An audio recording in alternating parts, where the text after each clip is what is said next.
Mes excuses, Votre Majesté, pour ne pas avoir été clair. Je ne souhaite pas donner, vendre ou échanger mon lien.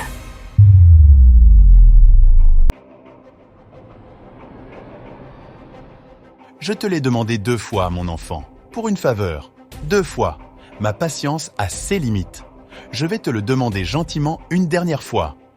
Pourrais-tu me donner ton lien? Alors, permettez-moi de vous poser également une question, Votre Majesté. Pour combien seriez-vous prêt à vendre votre fils? Vous me l'avez demandé 3 fois, et je vous ai rejeté 3 fois. Pourtant, il semblerait que votre fierté ne vous permette pas d'accepter mon refus. Vous ne semblez pas être conscient de la gravité de ce que vous me demandez. Alors j'espère que ma question le rendra clair. Combien d'argent requériez-vous en échange de votre fils ou de votre fille, roi Glader?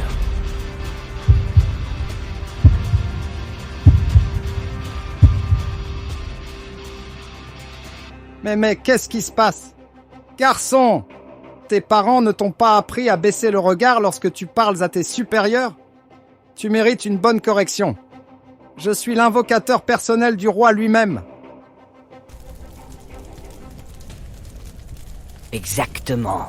Connais ta place. Garde! Sous les ordres de l'invocateur du roi, un soldat s'était jeté sur moi en s'écriant « Roturier insolent! Tu oses insulter le roi et sa famille ?» Il concentre tout son mana dans son épée. A-t-il l'intention de me couper en 2? Bon, ok, garde le flot de mana calme et régulier. Anticipe le mouvement de l'ennemi et prend contrôle du chemin de son coup.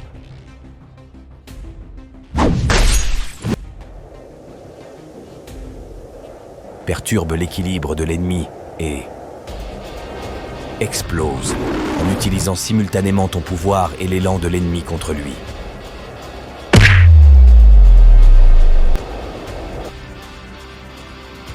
Cet idiot. Il n'était même pas capable d'éliminer un enfant. Il a gâché l'opportunité parfaite. Je suis obligé de prendre les choses en main, même si je suis puni. Le roi ne réalise pas qu'un lien capable de former un contrat égal à un si jeune âge signifie qu'il évoluera éventuellement au-delà de la classe A.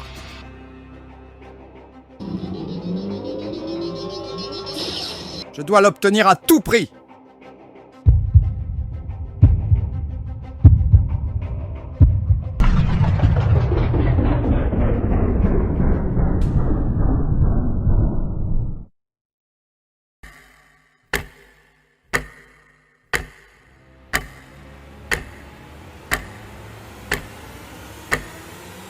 Dans la foulée, sans vraiment savoir ce qui se passait, je venais d'arrêter le temps.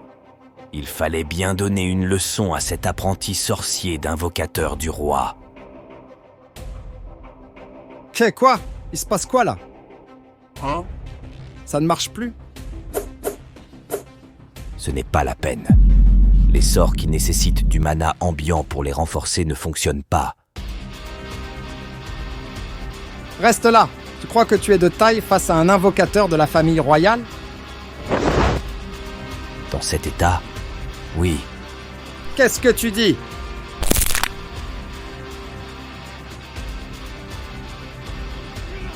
L'invocateur hurlait de douleur après que je lui avais brisé la jambe. En même temps, je n'y étais pas allé de main morte. La douleur ressentie était si intense qu'on aurait dit qu'il était en transe quand il hurlait en appelant à l'aide de toutes ses forces.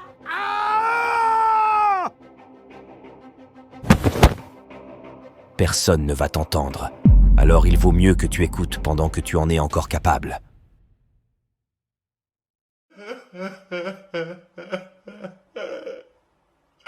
Il répétait son même refrain favori, lequel était « Tu ne peux pas faire ça, je suis l'invocateur du roi lui-même. »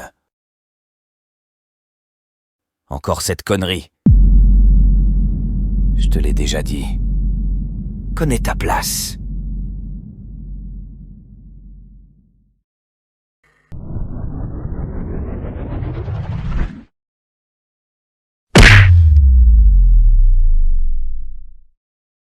Le roi était très surpris par le fait que j'avais envoyé son garde au tapis en une fraction de seconde. Son étonnement était à un point où il se demandait si ce dernier n'avait pas trébuché en essayant de m'attaquer. Comme j'avais soudain disparu devant lui, il se demandait très surpris où j'étais passé. J'étais allongé, inconscient sur le sol. La vue de cette scène choqua Lilia, la fille de Vincent, qui se mit à hurler en serrant ma sœur contre elle, et tous les autres me virent allongé et étaient tout aussi très paniqués.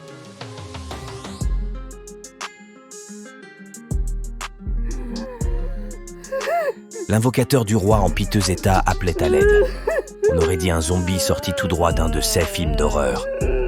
Le roi ne comprenait rien à ce qui s'était passé, tandis que son épouse demandait aux gardes de vérifier les points vitaux de l'invocateur et d'appeler un soigneur. Pendant que le garde que j'avais étalé et l'invocateur étaient transportés, de l'autre côté, mon père essayait de vérifier si j'étais toujours en vie, sous le regard apeuré de ma mère. Mon père me portait vers ma mère, laquelle s'essaya à son sort de soin pour rapidement me remettre sur pied.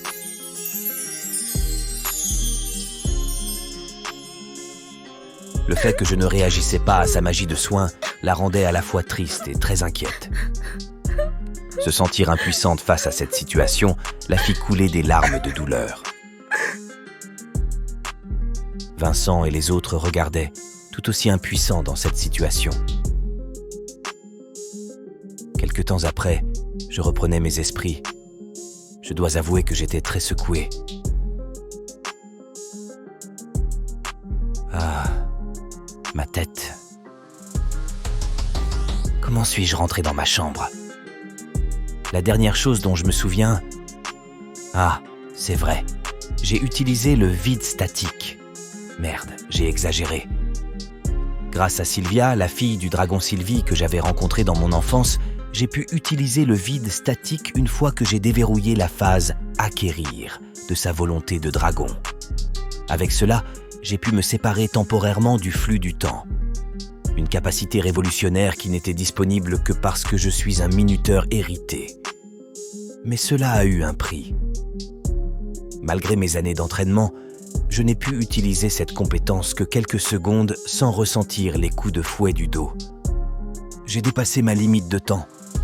Et c'était la première fois que j'utilisais le vide statique sur une autre personne aussi. Tout bien considéré, je suppose que j'ai eu de la chance que les choses se soient terminées par une perte de conscience. Entre-temps, ma mère et Sylvia étaient devant la porte de ma chambre. Je pouvais clairement distinguer les bruits de Sylvia. Elle était très agitée. J'ai dû beaucoup l'inquiéter après tout.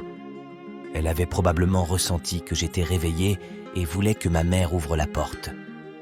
Ma mère ne voulait pas me déranger, mais il fallait bien qu'elle ouvre la porte, sinon Sylvia n'allait pas cesser de déranger.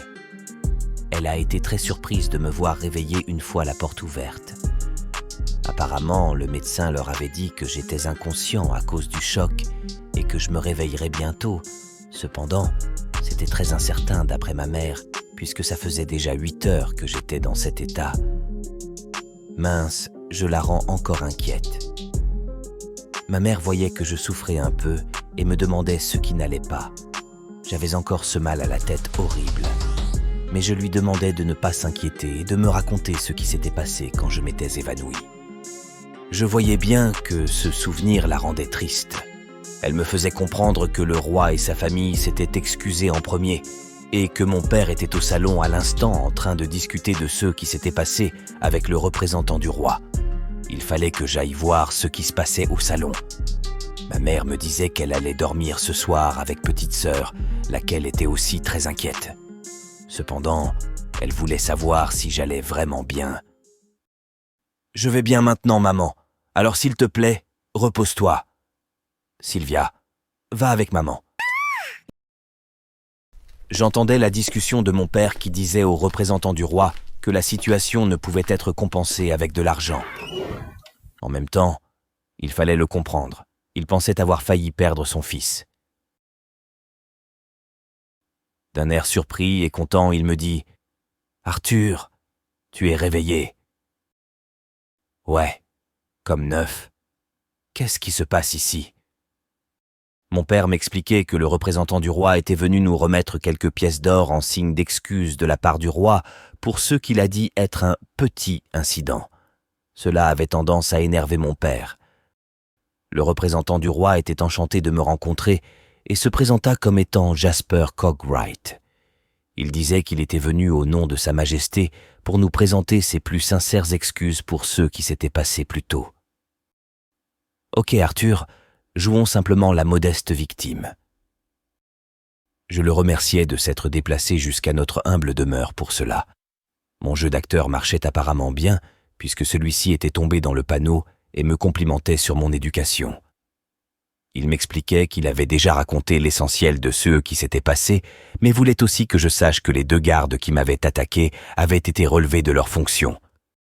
Pour pimenter les choses, mon père, très énervé, demanda « Donc pour avoir presque tué mon fils, le roi leur donne une tape sur le poignet et leur dit au revoir ?» Jasper expliquait aussi un peu énervé à mon père que c'était moi, son fils, qui parlait à tour de rôle devant Sa Majesté. Cette réponse avait mis de la tension dans l'air. « Tout va bien, papa. Monsieur Cogwright n'a pas tort. J'avais dépassé les bornes. D'ailleurs, je ne suis pas blessé. Terminons cette affaire. » Je demandais d'un air hésitant. « En parlant de blessé, Monsieur Cogwright, si vous me le permettez, qu'est-il arrivé à ce conjurateur, celui dont le genou s'est cassé ?» Il m'expliquait qu'il avait été destitué de ses fonctions et que sa blessure était en cours de traitement. Je continuais en posant une autre question tout en hésitant. Ont-ils pu évaluer ce qui est exactement arrivé à sa jambe ? Il expliquait qu'à son réveil, Sébastien, l'invocateur, était catégorique sur le fait que c'était moi qui lui avais infligé ces dégâts. Mon père hurla en disant que ça n'avait aucun sens. Il demandait à mon père de le laisser terminer son explication. Apparemment, ils avaient conclu que malgré l'explication de Sébastien, à en juger par la quantité de mana persistant dans son bâton, le mana libéré par l'attaque du premier chevalier avait probablement ricoché et interféré avec le sort de Sébastien. Je me disais d'un air dépassé et surpris tout en riant. « Sérieusement ? Donc tout ça va finir comme ça ?» Mon père et moi regardions Monsieur Cogwright s'en aller, et j'ai reçu dans les mains le sac de pièces d'or qu'il avait apporté. Mon père m'expliquait que cet argent m'appartenait, car j'étais celui qui avait failli mourir. De plus, j'aurais besoin d'argent puisque je veux devenir aventurier. Il me disait de retourner me reposer pour bien récupérer. J'apprécie ça, merci papa. Ouf, il faut que je range mes sous, ça me sera très utile. Heureusement, la situation avec Sébastien ne s'est pas empirée. Mais cependant ça m'a fait prendre conscience du fait que dans ce monde, je n'étais encore qu'un enfant.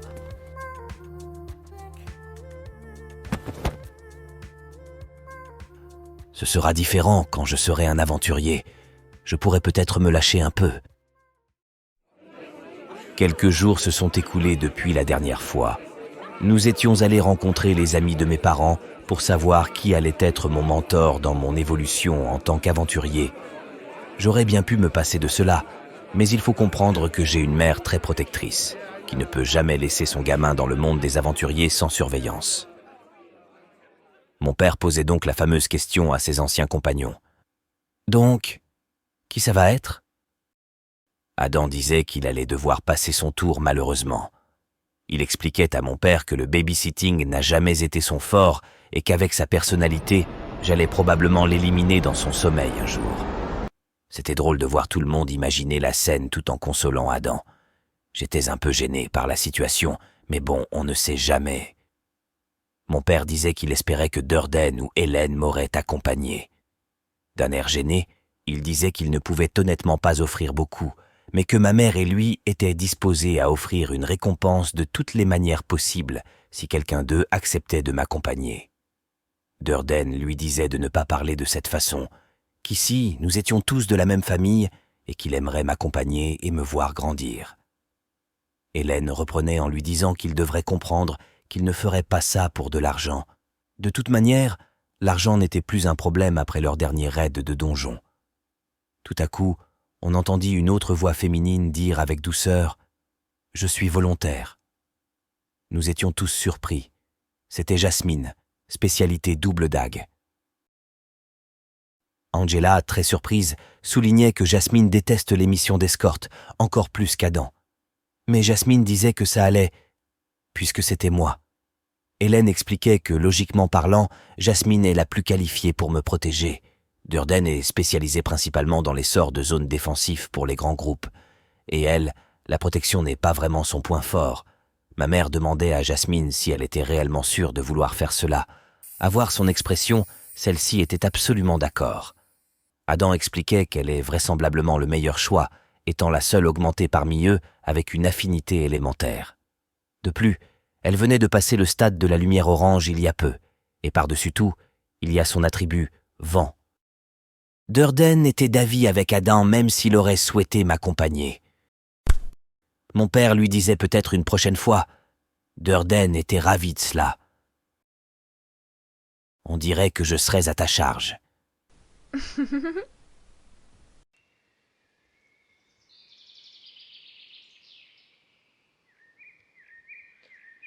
De retour à la maison, Lilia était en train de méditer dans le salon. Ma sœur Ellie était fâchée puisque celle-ci ne l'avait pas attendue et s'écria « Lily, c'est pas juste de t'entraîner sans moi !» On dirait que Lilia est capable de méditer par elle-même, même sans mon imprégnation de mana en elle. Ellie, elle, devrait être capable de s'éveiller à l'âge de 7 ou 8 ans si elle continue d'avoir la patience de méditer, mais peut-être que c'est mieux pour elle si elle ne s'éveille pas trop tôt. Je n'aime pas l'idée que toute l'attention lui soit portée. Ça pourrait être dangereux. Ah oui, papa, peut-on aller à la maison d'enchères rapidement? J'aimerais choisir une épée, car je ne pouvais pas la dernière fois que nous y étions. À cela, mon père répondit « Bien sûr, gamin. Ma mère nous demandait de ne pas y rester trop longtemps parce qu'elle allait commencer à préparer le dîner. Les parents de Lilia nous attendaient à la maison d'enchères. Ils y travaillaient. C'était la première fois que je voyais l'un d'eux depuis l'incident, et j'ai dû faire face à une longue série de questions de leur part sur mon état de santé. J'ai fait de mon mieux pour les rassurer que j'allais bien et que j'étais heureux que tout était fini, mais ils ont été moins plaisants face au comportement du roi à l'égard de cet incident. Vincent disait qu'il était sûr que les 2 gardes avaient été virés temporairement, juste le temps que les choses se calment, et qu'après, ils allaient reprendre du service. Mon père était d'avis avec lui. Bien que j'aurais voulu les laisser discuter, il fallait que je recadre les choses. Je disais en souriant aux parents, « Nous sommes venus ici car j'avais besoin d'une épée avant de passer mon test de la guilde d'aventuriers. »« Ah oui, bien sûr, j'ai failli oublier, » disait Vincent. Il me donnait le feu vert pour choisir ce que je voulais comme épée. Mon père me regardait avec un air comme pour dire « Tu dois être bien content, là, gamin. » Waouh! J'étais sous le charme. La salle de l'entrepôt était vraiment spacieuse et il y avait tellement d'équipements.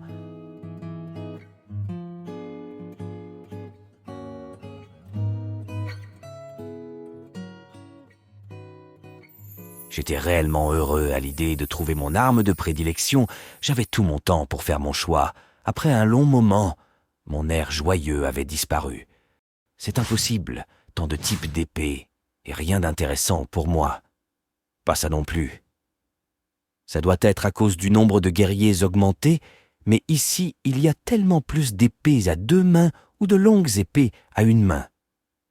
Mes recherches pour une épée viable que je puisse utiliser avec ce petit corps ne sont pas très concluantes. Les choses de Batman? J'avais finalement été tenté d'abandonner pour peut-être trouver une arme plus unique. Juste débile. Apparemment, Sylvia avait trouvé quelque chose. Sylvia, as-tu trouvé quelque chose?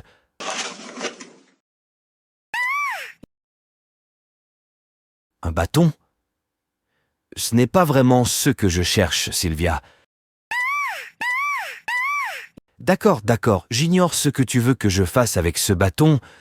C'est lourd, c'est anormal, c'est juste un bâton. C'est comme si c'était une épée.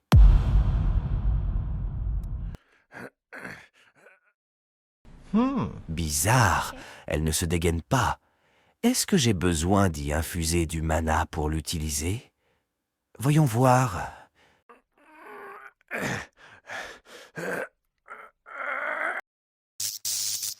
Peut-être qu'elle ne réagit qu'à un type spécifique d'affinité élémentaire. Rien ne marche. Si ce n'est pas un élément spécifique qui la débloque, alors quoi? Peut-être que... Non, ça ne peut pas être. Bon, ok, essayons voir.